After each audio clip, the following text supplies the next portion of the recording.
All right, welcome to How to Maximize the Value of Your B Corp Certification, a interview series where I talk to internal leaders at various certified B Corps to share tips, tactics, and best practice ideas about getting more value out of B Corp certification. And in particular, we'll focus on three areas.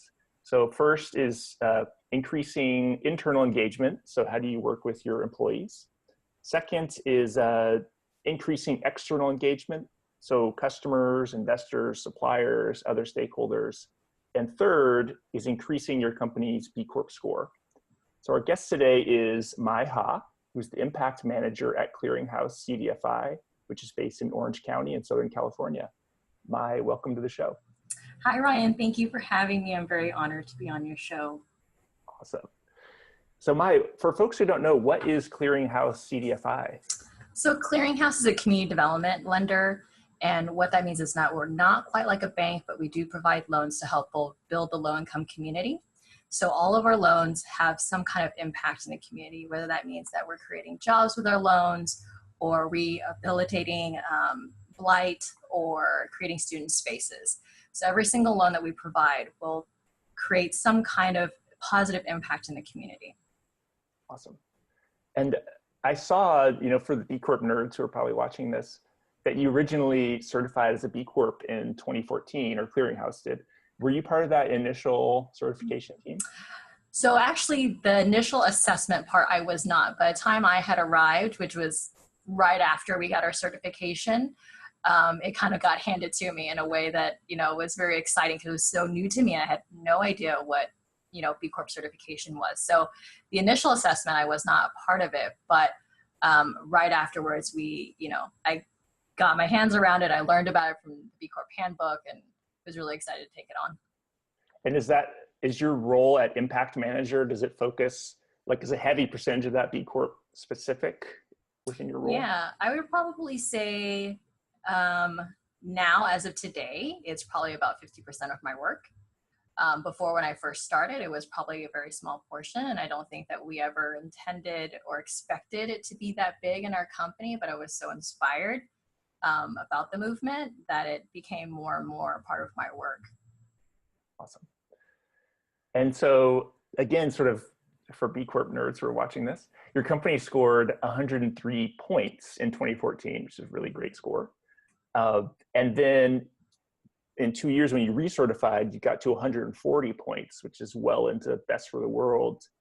Do you know off the top of your head, or can you list any of the different changes you perhaps made to get that score dramatically up?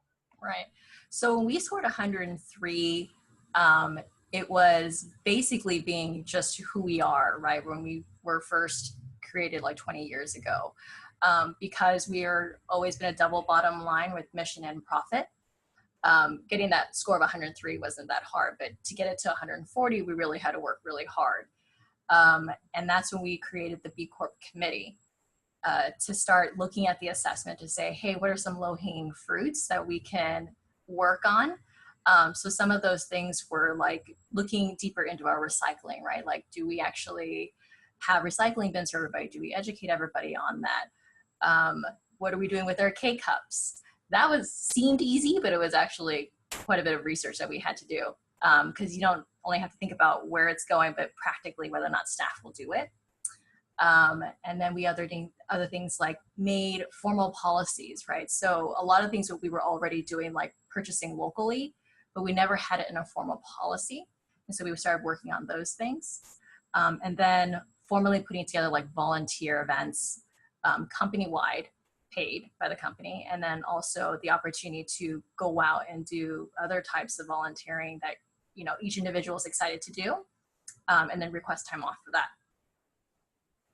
Wow, so a lot of different improvements. Yeah, across the board, yeah. Right. It's funny you mentioned the K-cups. People are so resistant to letting those things go.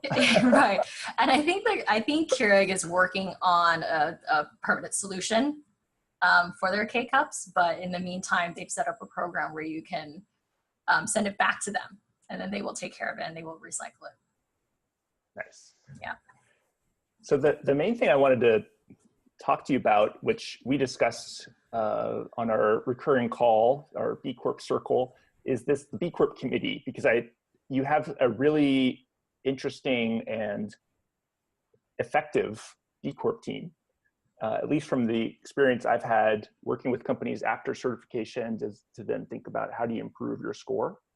Can you talk to folks a little bit about the original, so when the company took it in 2014, was there already a B Corp committee, or was it something that was formed sort of after that certification? Right, so when it was formed after this B Corp certification, shortly afterwards, and it was actually after reading the B Corp handbook.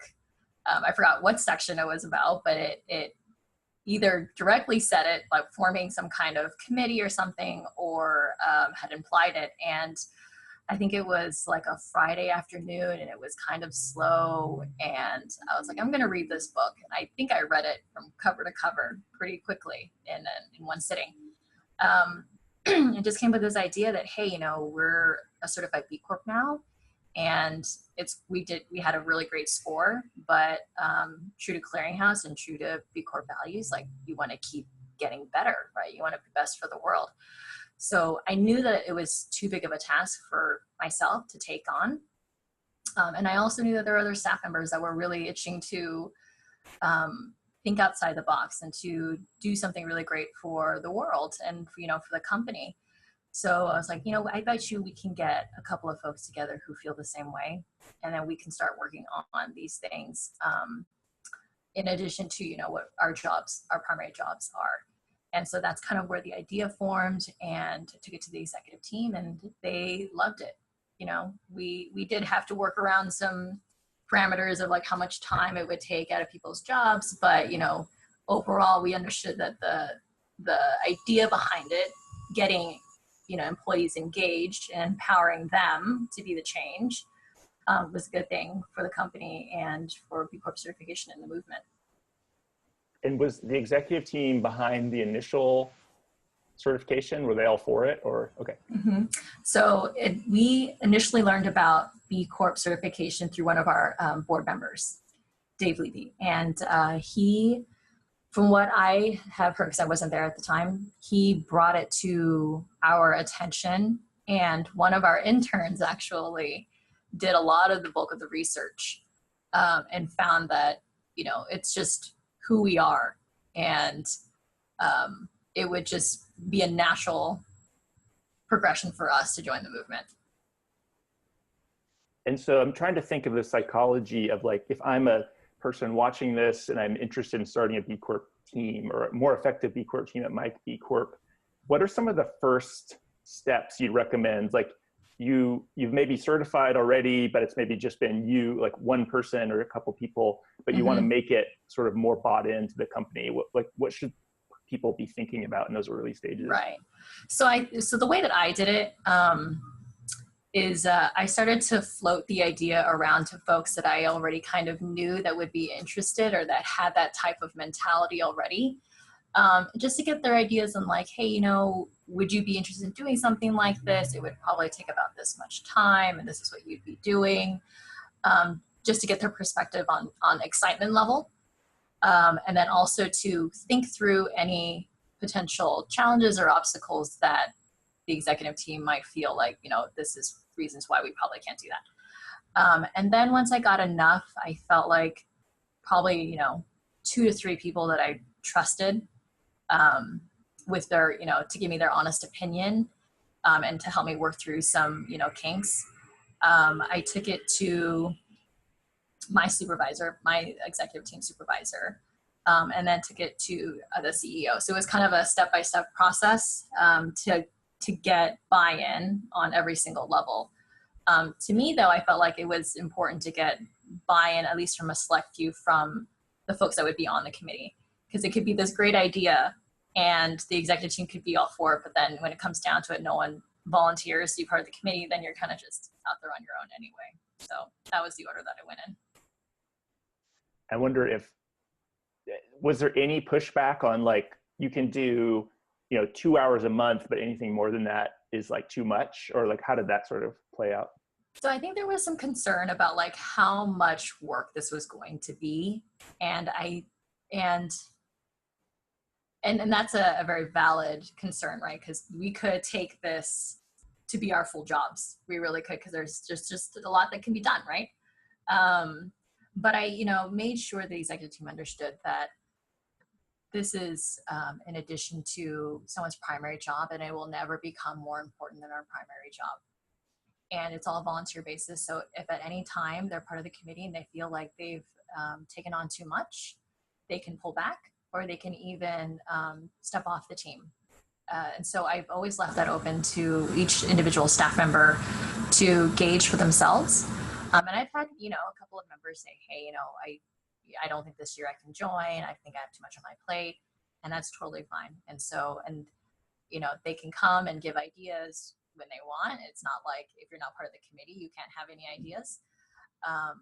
But I do ask that, like, if you are part of the committee, that you dedicate some time to it. And really how much time depends on what you're working on. So for the committee, I have 4 subsections, right? So that we can be holding ourselves accountable to each subsection from the assessment. And so we kind of combine the customer and community section as one. And then we have the workforce and the environment and the governance. So we have 2 staff members per subsection, so they can kind of tag team and work together. No one feels overwhelmed with, one job. And then if they pick a low-hanging fruit, then it could just be, an hour a month or less, or maybe just a couple of hours a year. If they choose something that is more difficult, then, they're going to be more ambitious and they're going to have to take some more time to do it. But it all kind of varies. And I think that's how I framed it to the executive team. And, their managers also have a say. So that's also kind of the first level of joining, is that you have to get your manager's approval. Got it. So you talk to a couple people that you already trusted. You got the management to say yes, to at least pilot it. And then what did the meetings, or what's the frequency that you sort of have?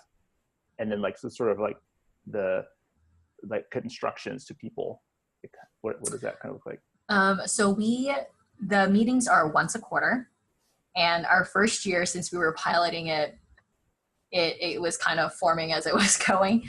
But the first year, the meetings were like this. So it was a formal meeting once a quarter with everybody on the committee. And those would be more like updates, like, hey, how are you doing? What have you decided to work on? Once we get the executive team approval, then we can continue to work on them. And then every quarter, it would be an update. And then it wouldn't just be that, though, because we would have to meet with your sub partner to talk about logistics, right? Of actually how you're going to do it. How will you split up the work? So there should be like sub meetings happening on the side, but the formal meetings with everybody will happen once a quarter. And in addition to that, we also had one member on the executive team sit on as the liaison to the executive team, so that they can give us guidance on, like, that's probably too far out of our reach, or this one's doable. Let's shoot for this one. So they kind of give Chrissy Olendor, she gives us guidance on that.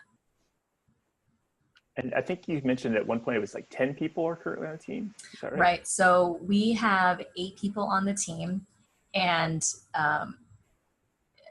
so most of the time it's the new folks that come in. They get really excited about it, which I love. And I always like to tap into new excitement and new drive. But the downside to that, though, sometimes that they haven't gotten used to their jobs yet, and so they have to pull back a little bit.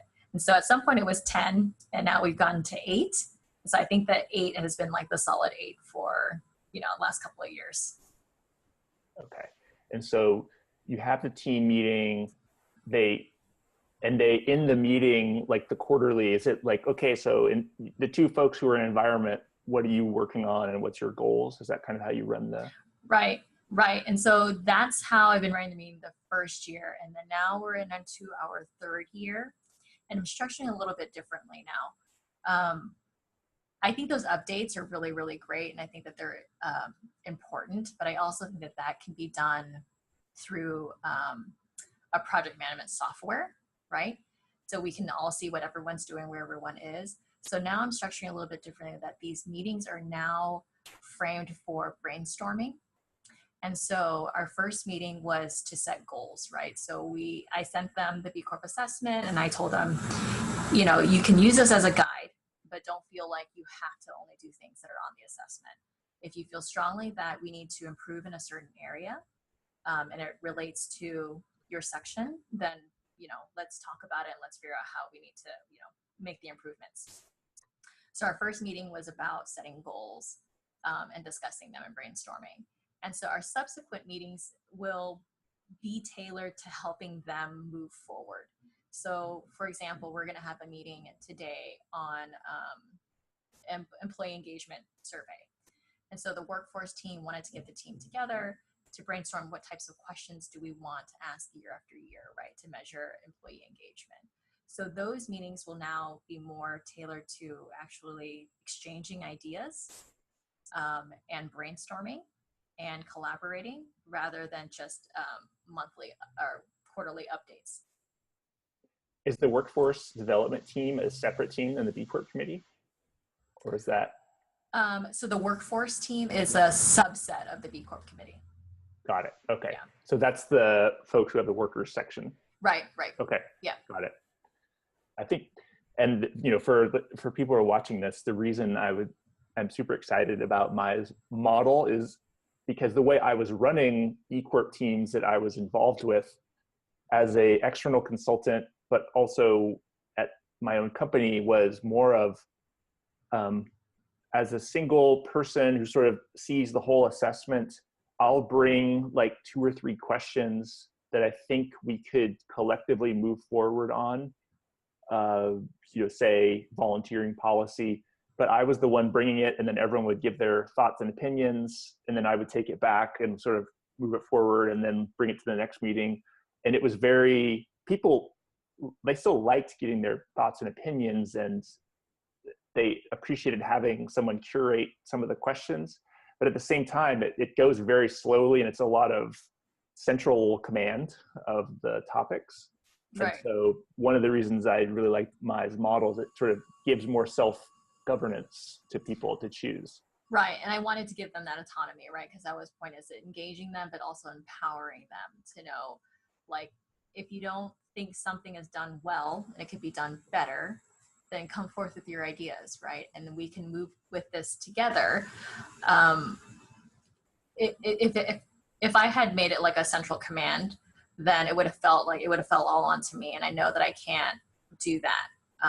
And that it would end up being too much for me and I would be burned out. So I needed to know, or I needed to build a group where they felt empowered. Not that I wouldn't be involved, I would be heavily involved, but it's their baby. I want them to take it and run with it. What about some of the challenges? I think I posed this question to you a while back when I first heard about it. Like, what if, because I think you have a maximum amount of people mm-hmm. that you won't let there be more than 8 or 10. Mm-hmm. And you also won't let any executives sit on the team because right. you don't want them to shoot down ideas. Or, can you talk about those? So one of the ways that any of this could ever be successful, and we're constantly working on this, is to be able to build trust within the team, to know that you can have an idea and no one's going to hold it against you later. And so the conversations change depending on who shows up. So when we initially thought of how to structure the team, I felt really strongly that an executive team member couldn't actually hold a position on the committee because it would automatically put them in the position of authority, and then staff members would feel like their opinions wouldn't matter, or that they would be too shy or too intimidated to say something.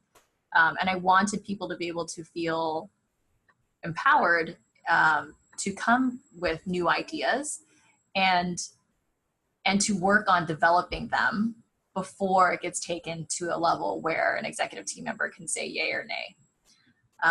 Chrissy's really great in that she's very open to ideas, and she understands that some of these are just ideas and that they need to be worked through and thought out a little bit further before she says, or before the executive team members say no.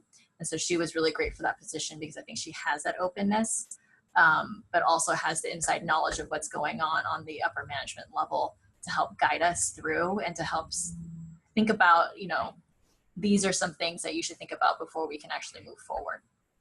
And so she sits on it as a liaison, but not necessarily as someone who's specifically working on governance or, environment or something like that.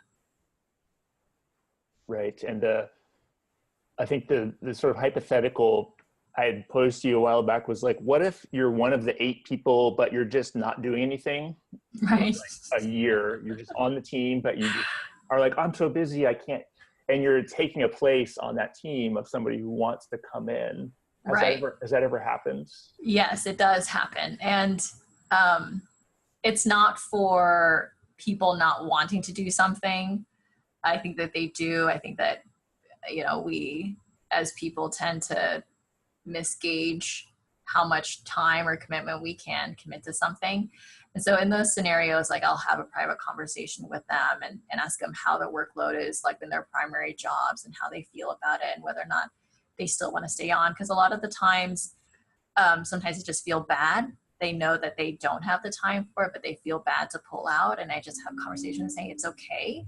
Like if you feel overwhelmed and you want to take a break or you want to just step down completely for the year, that's okay. We'll be okay, right? We'll still make the improvements that we need. And so that usually kind of gives them an out if they wanted an out.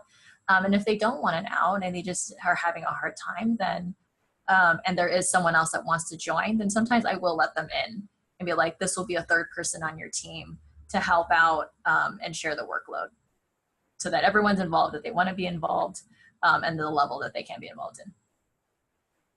And maybe last few questions on this is, what about if someone on your team wants to work on something that's borderline, like we want to have a more, like a different board of directors. And you're like, well, that's a little bit outside of our, so how do you really balance those? Or we want to purchase 100% renewable energy credits, which would maybe cost a lot of money. How do you deal with those types of questions in the group? So we rarely get something that's totally outside of what we can do. I think that people that are even new people have a gauge of what is possible, what isn't possible, but there are times where we've mentioned something that would be difficult.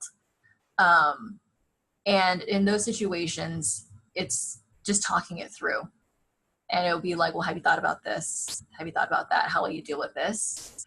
And I think that is a way to get to a point where you're on the same page, right? Whether that means that I'm convinced that we can do it, right? And like, yeah, you know what, now that I've thought it through, I think this is possible and we can do it. Or they come to the point where they're like, oh, this is a lot more involved than I thought it was going to be. And then maybe we start off small, we don't do the whole big thing, but we do this little part and we work our way there. And a lot of the times that's what happens, right? So we want to go this big, but I'm like, okay, let's do this part and let's see how this goes. And then we'll move up to that point. And they're usually, pretty happy with that. Yeah, they know they can't change out the board of directors, probably. Right. Yeah, exactly. Yeah. What about, how does the team engage with the larger workforce around B Corp? What if you went to the average employee at Clearinghouse, would they know that you're a B Corp, or would they? Yeah. So Clearinghouse is lucky in the sense that we're still pretty small. So everyone that comes in new knows that we're a B Corp. That's part of Doug, our CEO, is kind of onboarding when he talks to each individual employee as they're new, and he talks about the corporate culture, he talks about his expectations, he talks about the history of the company, and he also talks about the fact that we're a B Corp. So I think everyone has a very basic understanding of what a B Corp is. And then when someone's new, I usually go around and introduce myself and tell them what I do. And then that usually leads to a conversation about B Corps. And then, if it's an appropriate time, I might tell them a little bit more about it, or I tell them or invite them over saying, if you ever want to learn more about it, my office is always open and we can discuss it further. And sometimes I'll just get a random email from someone saying, hey, I'm interested in joining. I heard so-and-so talk about it. I think it's really cool or something like that. And so we don't formally tell managers or upper management, like, you need to talk about B Corp and you need to encourage them to join the committee. But every year, like, even if there were people that felt like they couldn't join, there's always been someone else to fill it. And I've never had been short, luckily, I guess, or whatever. For some reason, we were never really short on people that were interested in doing it. Got it. Great. And so if we move to the external stakeholder engagement piece, one of the, and I know there's two initiatives that you're going to talk about, and maybe more generally, like, do you find that you get business, because there's different, like, product companies, you can put it on your bottle if you're like, seventh generation or Ben & Jerry's or something, but service companies, it's, we put it on our website and maybe our business cards. Do you feel that externally people know, like, does it matter that you're a B Corp, or do they just come to you anyway because they know your sort of values more broadly? Or what's your general sense of, like, does B Corp matter to your external stakeholders? I think that if they are already knowledgeable on B Corps, then they see it on our website and they see it on our materials and they're like, wow, like, you guys are really great. And that it's that stamp, right? That they know that we've been vetted, and that we're actually a good company, through and through. For folks that don't know about B Corps yet, it's a little bit harder because they're coming to us mostly because they need financing, right? Because they can't go to a traditional bank. And so to them, that's not really what's important to them. But I think that it shines through when, they deal with us and our relationship with them. And over time that they realize that, B Corp certification, it is a stamp, but, in reality of what it really means is that you care about your stakeholders. And I think that that's, ultimately important to them. Awesome. And so the two initiatives, Be Bold internship and the Ripple initiative, can you talk about those? And yeah. So the Be Bold internship award program was something that we formed a couple of years ago, and it was a way for us to be a part of the B Corp movement beyond just certification. We thought it was really important that we reached out to the next generation so that they could start building better businesses as well. And we wanted to empower the next generation. So we created the Be Bold Internship Award Program, and Be Bold stands for Building Bridges Through Outreach Leadership Development. And we didn't just want to, we were thinking about whether or not we should do it for college or for high school. And we knew that both were really important, but we wanted to start really, really early on. So we're like, let's start with high school students. And that's not necessarily something that's going to, the company isn't going to necessarily benefit from it right away, right? So like with a college intern, you could get some free work out of that. But with high school, their knowledge level is a little bit lower. They'll be juniors and seniors, but they don't have like the same experience as college students do. So really was about them, giving them the experience. They can run your social media, maybe. Right. Yeah, that's true. They're probably really good at the social media, which they have.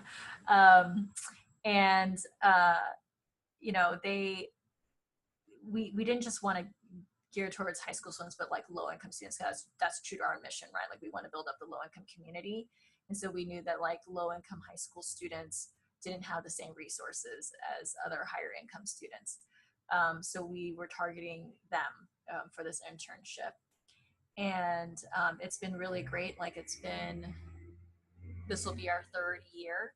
And we just found out that our intern last year just got accepted to UCI. So she's going to be going there. And the internship, while they were working, they were getting paid. And they also get a $2,000 scholarship when they go off to college. So we wanted to give them the scholarship too, because we wanted that to help them and not have them worry about money when they go off to college.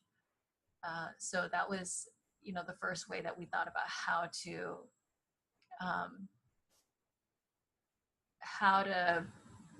be a part of the movement with our external stakeholders. How is the B Corp, is it like part of the learning for the interns, is like the B Corp assessment, or how do you weave it into that piece? So when they first arrive, I give them the whole introduction of what a B Corp is and how the Be Bold Internship Award Program was kind of born.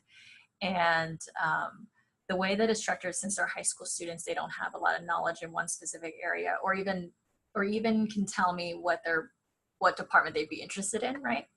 I have them like float around. They get to touch a little bit of every single department. And our first year, what we did was I had been to every manager and we're like, what is something that an intern can do for you? And sometimes I got departments that were really happy to teach and to give work out. And there were others that were like, there's really nothing a high school intern can do for us. So what we built instead was this borrower experience. So we had the interns assume a borrower's identity, and they floated through every department as if they were a borrower, so they got to experience what it was like to try to get a loan through us. And in doing that, they told us like, okay, well, this is where it kind of got like a little delayed or a little slow, so we could actually see how we were doing as a company, with our borrowers. And so that, I think, gave them a really good taste of how everything kind of fits together, all the departments, how they all work together and how it all kind of flows. And so this year, I think we're going to do the same thing, except I'm being a little bit more focused on the types of skills that they would be learning. So some of it would be like leadership skills, some of it would be like planning skills. I'm going to have them plan out B-Day so that they have to get buy-in. They have to rally folks together. They have to plan out where we're going to serve. Now, wait, you have to describe B-Day for folks who don't throw their own B-Day. Right. So B-Day, we do that every 2 years. We wanted to do it every year, but, work takes over and that doesn't always happen. But it'll be every 2 years we celebrate our certification. And so now it's landing on the years that we're recertifying. So hopefully this year we'll celebrate B-Day and an increased score. And it's a day that we learn or relearn about B Corp certification, what that means. And then we do some kind of serve event with the entire staff. And then we have like some kind of lunch or something like that to celebrate. So the interns will be planning that day before they take off for the summer. Nice. You could almost use them as like a B Corp, like a customer who's wanting to know about B Corps from the different departments and like test the departments to see if they know how to describe it. Their knowledge base, yeah. Yeah, that'd be funny. Yeah. Yeah, so what's the Ripple initiative then? So the Ripple initiative is something that we're going to launch. And it was another way that we wanted to get our external stakeholders involved. So what it will be is that we've started a website with the lab's help that's very specific to Clearinghouse, but it's the Quick Impact Assessment. So it's a shorter version of the B Impact Assessment we take as to become certified. It's still about like 30 minutes long probably to take it. But what we're going to do is we're going to blast it out to our partners, to our past borrowers, our current borrowers, and our board and committee members, and we're going to invite them to take the Quick Impact Assessment. It's a way for them to quickly gauge where their company is compared to certified B Corps and compared to other companies, to get them to start thinking about like, what does it mean to build a better business? And then hopefully, that'll start a ripple effect. They'll start going to their suppliers or their vendors and say, hey, you should take this Quick Impact Assessment, and then it'll just keep going. So that's the idea, is that we would start off with who we deal with, right, with our vendors and suppliers, and encourage them to take the Quick Impact Assessment, and then it'll keep going. Did you say that was a brand, like a CDFI, Clearinghouse CDFI branded Quick Impact Assessment? Or it's still the same QIA that B-Lab does, yeah. But what they do is that they actually create like a very specific website for you. So it's like You can name it something special if you want, but I think ours is like QIA/clearinghousecdfi.com. So you can send that link to your whoever you want to take it or who you want to encourage to take it, and they go through the same quick impact assessment as everybody else. Well, since maybe in the last 10 minutes or so here, you're thinking about recertifying this year.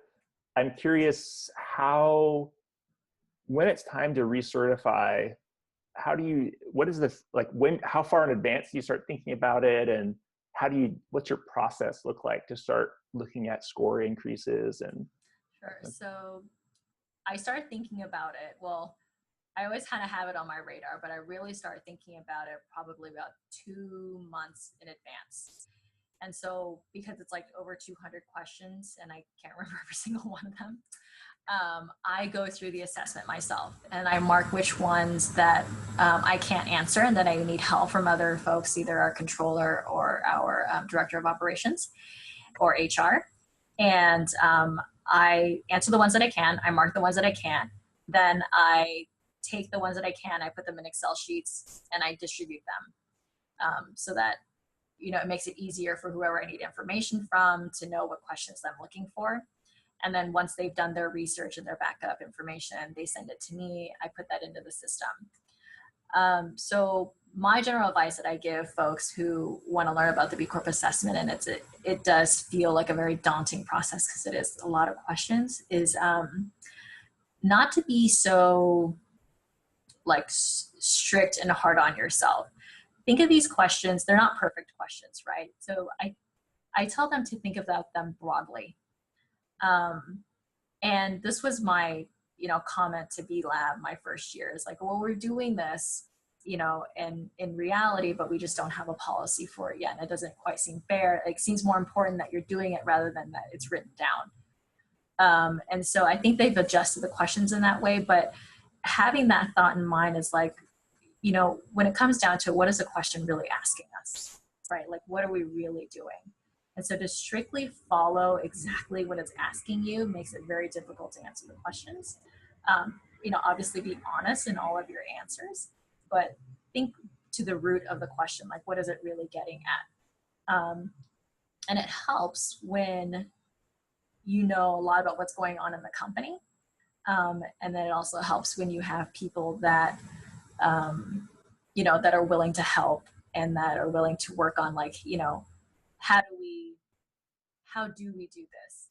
And so a lot of the questions, like initially off the bat, you're like, no, we don't do that. And I'm like, well, let's think about it some more. Don't we do this? Doesn't that mean that we do that? And so it's a lot about like just really being thoughtful in how you answer them. And do you say to the executive team or to your B Corp team, we're at 140, our goal is to get 155, or how do you sort of plan out your So the score? goal, after our first year certification onto our second, my goal was like, I want to be on best for the world. And I don't even know what score we really have to be at. So for a long time, I was just writing off of like, I know that Beneficial State Bank is on that list, so I want to get to where they are. And them also being a CDFI, I'm like, we should be on that list, right? There's no reason why we're not on that list. So it was more by comparison of like, well, they got it, then let's try to aim for that. And I never really calculated out like if these were the 5 things that we were going to work on. I never really calculated out like this is how much of an increase that we're going to get. That was a part of starting the B Corp committee, but really it was about the improvements and not necessarily the assessment increase. Like that was a part of it, but the majority of it was, to empower employees and to engage them and to make those improvements. So a part of the focus was on the score, but we didn't like, tactfully say we're going to get another 0.5 points if we do this. So I sometimes do that. yeah. Like we have to do this bank because you get another 0.5. It's funny, but it's good. That's why it incentivizes us to try and improve our impact, right? Right. Exactly. It's an effective motivator. Right. Yeah.